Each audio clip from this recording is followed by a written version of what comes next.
सत्यमेव जयते, ये सच्चाई की जीत हुई है, लोकशाही की जीत है, ये सच्चाई की जीत है और ये हमारे तमाम शिव सैनिकों की जीत है, ये महाराष्ट्र के जनता की जीत है।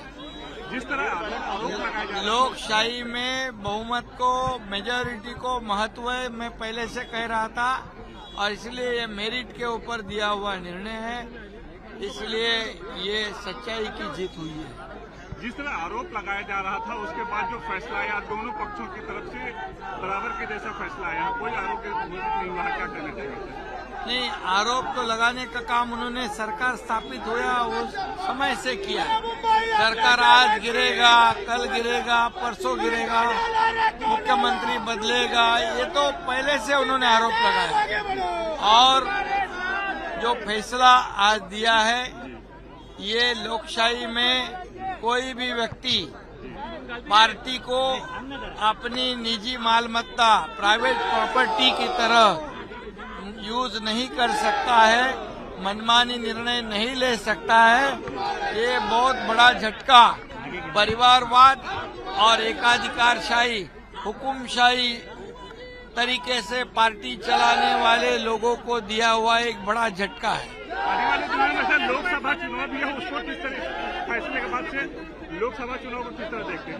लोकसभा चुनाव में महाराष्ट्र में से आदरणीय मोदी जी को 45+ सीटें यहां से मिलेगी। परिवार की बात अगर ये मिस्टर शिंदे न करे तो ठीक रहेगा। वो जो उनका जो सांसद बेटा है श्रीकांत शिंदे, वो उनका ही बेटा है ना। बात आप घरानेशाही की कर रहे हो, परिवारवाद की कर रहे हो। क्योंकि उनका बेटा नहीं है, उनका बेटा था इसलिए उनको उद्धव ठाकरे ने उम्मीदवार बनाया कि मेरे बेटे को उम्मीदवार बनाइए।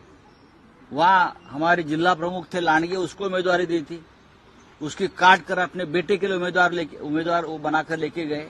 तो ये क्या परिवारवाद नहीं है?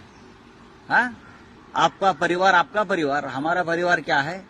ये एक विचारधारा है महाराष्ट्र में, चाहे शरद पवार साहब हो, चाहे बाला साहेब ठाकरे हो, चाहे यशवंतराव चव्हाण, महात्मा फुले, ये विचारधारा को लेकर उनके घर के लोग आगे चले जाते हैं। छत्रपति शिवाजी महाराज, आप उनके जो वंशज है तो आप उनके सामने क्यों झुकते हो?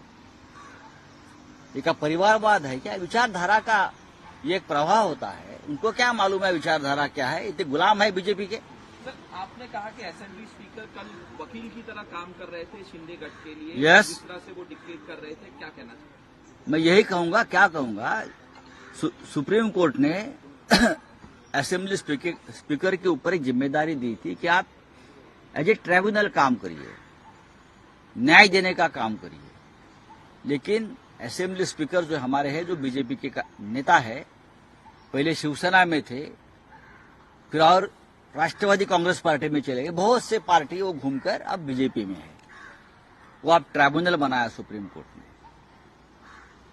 तुमको कहा था सुप्रीम कोर्ट ने कि आप ट्राइब्यूनल का काम करिए, लेकिन उसने बेईमान जो गुट है शिंदे का, उनके वकील के रूप में काम किया।